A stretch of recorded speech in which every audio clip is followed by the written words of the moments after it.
ولا احلى من هيك اغنيه، ولا احلى من هيك فقره. اليوم رح نتعرف على تقنيه ثوريه مثل ما كنا عم نحكي قبل مع الاختصاصي بالجراحه التجميليه دكتور نادر صعب. تقنيه عامله عمايلها. اهلا وسهلا فيك دكتور. بونجور دكتور. بونجور لكم. كيفنا؟ شو اخبارك؟ الحال كتر خير الله. تمام. نحن بالعكس. شو هي هالتقنيه يا دكتور؟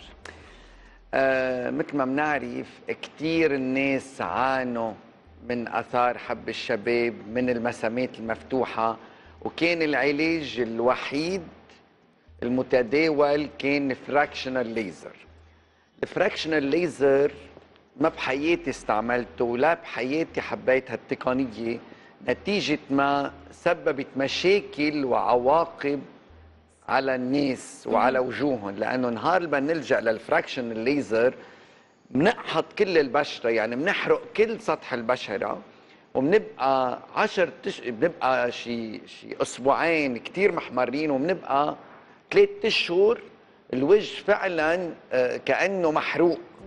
وهذا الشيء يمكن بعدين بتصير البشره كثير رقيقه وممكن انه تلقط تصير تعمل تصبغات وبتصير مشاكل كثيره، بتصير تعمل تصبغات، بتصير تلمع كثير، بتصير تترهل على عمر مبكر، يعني على عمر ال40 بصير وحده يترهل وجهها. كل هول كانوا مشاكل كبيره. اليوم بدي اقول وداعا للفراكشنال ليزر، يعني اليوم من اسعد اشياء بحياتي المهنيه انه تخلصنا من الفراكشنال ليزر ومن مشاكله على وجوه السيدات، لانه فعلا كان مشكله. نعم. اليوم بدنا نحكي عن الفيفاتشي. الفيفاتشي هي تقنيه جديده تعتمد الراديو فريكونسي مع المايكرو نيدلينج، يلي هي الجولد ستاندر لتسكير المسامات المفتوحه للتخلص من اثار حب الشباب الى حد ما، لانه مثل ما بنعرف لتاريخ اليوم ما في علاج 100%، لكن بنقدر الى حد ما نتخلص منهم. نعمل ريجيفينيشن ونضاره للبشره ونتخلص من كل هالدبغات السود الموجودين. طيب كيف تشتغل هالماشين او هالتكنيك بالتحديد؟ مثل ما بنعرف الهدف منها انه البشره بقدر ما هي متكامله بقدر ما هي صحيه. وقت ما بيكون في عندنا فتحات وثقوب مفتوحه، هون بيجمعوا غبره، بيجمعوا في عندنا بوينوار، البشره المزيته، الاثار حب الشباب. نحن الهدف انه نقدر نسكرهم لحتى يصير في عندنا بشره فعلا تكون هيلثي وصحيه. هون شو عم بيصير؟ عم نحضر البشره دكتور؟ ايه هي التقنيه منا موجعه، بس انا على طول بفضل حط لوكال انستيزيا على وجه البشره لفتره 10 دقائق. اوكي. يلي هو يمكن بخفف من هالتينجلينج ولا هالنكزات خلال العلاج. العلاج هو كنايه عن ابر من الذهب اوكي يلي بفوتوا بالبشره، اكيد لازم يكونوا معقمين، وكل انسان له بيكون تب خاص له. نعم. وهيك بنلاقي هالمايكرو نيدل بفوتوا بقلب البشره مثل ما عم نشوف عن قريب، بفوتوا لجوا وبيشتغلوا على الراديو فريكونسي لحتى يقدروا يشتغلوا على الكولاجين اللي داخل جوا وبيشدوا. مش يعني بس بيسكروا المسامات، بيشدوا كمان البشره. وهون الدور الرئيسي يلي بتلعبوا هالتقنيه غير غيرها، مثل ما عم نشوف هون بعد العلاج كيف عندنا احمرار بسيط، يعني فينا نقول. وهيدا الاحمرار يمكن ما بيتعدى ساعتين وبيرجع لطبيعته، لكن بنحس بشد بالبشره، بنحس انه المسامات بلشت تتسكر، وما في وجع، ما في داون تايم. بتقدر السيده ترجع على عملها من بعد هالجلسه الليزر يلي هي سريعه ومنا مؤلمه وما في اثار من بعدها ابدا. يعني بتروح السيده عند دكتور نادر بالليل مثلا، لنقول كون عمرها 40 سنه، بتوعى ثاني نهار حتجوز عمرها 30 بتصغر 10 سنين من دون ما يعرف من دون ما يعرف. طب دكتور وين بتشتغل؟ باي مناطق؟ على اي مناطق بالجسم؟ هيدي المكنه لانه بتقدر تعمل تايتنينج للبشره، بتعمل كونتورينج لاسفل الوجه وللبادي للجسم كمان بنفس الوقت، لانه ما بتشتغل بس على الوجه، بتشتغل كمان على الستريتش مارك، وبتشتغل على المناطق اللي موجوده بكل الجسم. لكن التايتنينج او شد البشره بيكون تدريجيا، لانه جلسه وحده عاده بتعطي نتيجه لكن ما بتكفي. أوكي. كرمال هيك بنعتمد انه نعمل مرتين تقريبا بالشهر اوكي. لحتى ناخذ نتيجه. بدنا مينيموم 4 ل 6 جلسات. وهيدي الشغله فعلا الحلو فيها انه مقارنه مع الفراكشنال ليزر كان دمار الفراكشنال ليزر، صح.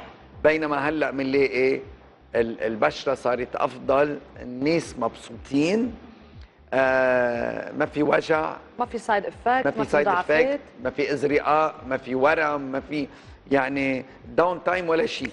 طب دكتور حلو. بس نكون عم ننشط الكولاجين هون كمان بنكون يمكن عم نعيد نضاره البشره كمان.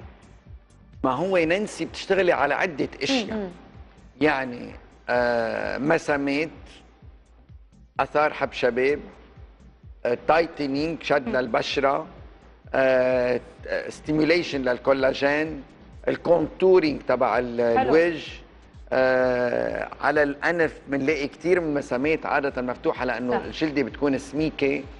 فعلا بالنسبه لإلي هيدي تقنيه ثوريه للتخلص من كل هالمشاكل اللي موجوده غالبا عند كل الناس بالعالم العربي او اقله 90% من البشره. دكتور هالتقنيه بتغنينا شوي عن حقن الكافيار والفيتامينز ولا لازم يكونوا مكملين لها؟ ليكي ساشا، انا بحياتي ما اشتغلت على طريقه واحده، على طول بحاول اعمل كومبينيشن لحتى اخذ كل شيء من شيء معين، يعني استفيد احلى ما في كل تقنيه. يعني بقول انا انه هون بيعمل ستيميوليشن للكولاجين بينما الكافيار بيزيد الكولاجين، يعني اثنيناتهم مع بعضهم بيعطوا عامل مضاعف لتحسين نوعيه البشره. حتى قبل ما الجا انا لهيك انواع من الليزر يلي انا برتقيه بحياتي المهنيه، بفضل اعمل الكربون بيل. الكربون بيل هو بينظف لنا كل شيء وبينظف لنا المسامات، بتصير فعلا البشره انظف لانه كل هالتلوث اللي موجود والمتراكم باسفل المسامات بيكون موجود جوا.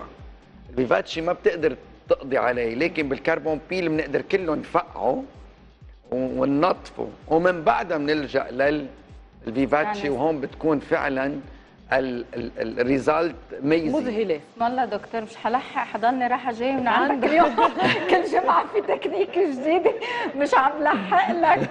طب بينعمل عليها حوالي العيون؟ اكيد بينعمل حوالي العيون، بينعمل الانف، اوكي، حوالي الشفايف كمان بتعمل لحتى نخفف التجاعيد يلي حوالي التم وحوالي العين، الفاين رينكلز، لانه مثل ما بنعرف هول بيكون خف عندهم الكولاجين. وبدي هون اذكر بشغله انه وقت ما السيده بتكبر بالسن بخف الكولاجين، او وقت ما بتضعف بوزن كثير سريع كمان بصير في جفاف بالبشره. هيك بنصير نشوف الكسرات موجوده يلي هن دليل عن الضعف وعن فقدان الكولاجين. هون بقول لعبه البيبي سكين والكافيار مع الفيفاتشي اللي بيلعب دور كثير مهم لاضفاء نضاره على بشره فعلا تعبانه وصارت تلفانه. طب دكتور، تؤثر على البوتوكس او الفيلرز؟ وهل بتنصح قبل بوقت السيده اذا بدها تعمل هالحقن البسيطه ان كان بوتوكس او فيلرز تعملهم قبل بوقت ما تخضع لها الجلسه؟ انا مبدئيا بعملهم كلهم سوا لانه كل وحده بمنطقه، وبقول انا مهما التقنيات صارت كل وحده تقريبا لها شيء. البوتوكس بيشتغل على العضل، الفيلينج بيشتغل على تعبئه الاماكن اللي صارت يمكن متهدله من وراء الترهل. الكافيار والكولاجين والبيبي سكين بيزيدوا الالاستين والكولاجين بالبشره. الفيفاتشي يمكن بتعمل ستيميوليشن للكولاجين وبتسكر المسامات وبتعمل تايتنينج للبشره بخلال استعمال الراديو فريكونسي اللي هي اذا بدك بقول انا مثل بشبهها مثل الكترو ستيميوليشن، يعني كانه من خلال هالتقنيه عم بتشد لك البشره قدر الامكان. وكمان ما ذكرنا الالسيرا. علاج الالتيرا بيشتغل على غير تقنيه يلي هي على عضله الوجه يلي هي تحت الجلده. نعم. مثل ما بنعرف الجلده بتغطي عضله الوجه يلي هو بغطي الاعصاب والعضلات الداخليه. الالتيرا بتشتغل على هالسجاده العضل يلي موجوده او ما يعرف بالسماس. دخيل هالوجه كيف صار؟ ما اجملك إيه؟ على الالتير. لا بعد وهذا بعد ما اخذنا النتيجه المضبوطه يعني هدوني اذا فيكم تهدوني. بس لا بدي اجرب هيدي الفيفاتشي وبدي اجرب كمان الكربون ضروري. اكيد ناطرك وساشا ما كمان. نحن سوا مع بعض. طب دكتور بانتظارك زياره قريبه الى العراق، خبرنا شو سبب هالزياره؟ يعني حلمي من زمان كنت كون موجود بالعراق، لكن للأسف بغداد مع الوضع الأمني يمكن ما ساعد كتير، وبطلب خاص من الحكومة بكردستان وإلحاح أنه يكون موجود بمدينة أربيل. هيدا الشيء تقريبا كان حكي، لكن هلأ فعلا عم يترجم على الأرض، ورح يكون أول زيارة لإلي بمركزي الجديد بالإمباير يلي هي جنب مطار أربيل. رح تكون الأسبوع الجاي ب 12 و13 و14 شهر يلي هو بيكون جمعة وسبت وأحد، وهيك حتى يكون ملتقى لكل أهل العراق تيكونوا موجودين بأربيل. مثل ما بنعرف أربيل المدينة الآمنة بكردستان يلي فعلا قدروا حافظوا على أمنها وعلى استقرارها. ومستقبلا الله راد يمكن الدولة خصصت لي أرض لبناء مستشفى، حيكون مستشفى الدكتور نادر صعب بأربيل كردستان، وحيكون في إلي زيارات أسبوعية على كردستان. حلوة هالخبرية وهالخطوة دكتور. هنيك دكتور، وهيك ان شاء الله موفق بكل مشاريعك. ثانك يو، ميرسي. ثانك يو لحضورك معنا، وفيفا فيفاتشي. نطركم وان الله راد بأربيل حيكونوا كل هالليزرز موجودين. جزاء الله راد. حتى ناخذ يعني مثل ما بتعرفي نانسي في كثير آلات على الطبيب انه يقدر يستخلص شو احلى شيء يقدر يساعد مرضاه حسب خبرته بهالعالم، هالمجال يقدر يوصلها بكل مصداقيه للناس لحتى يكونوا مبسوطين فيها. ثانك يو دكتور، نشوفك لكن قريبا. ميرسي. فاصل.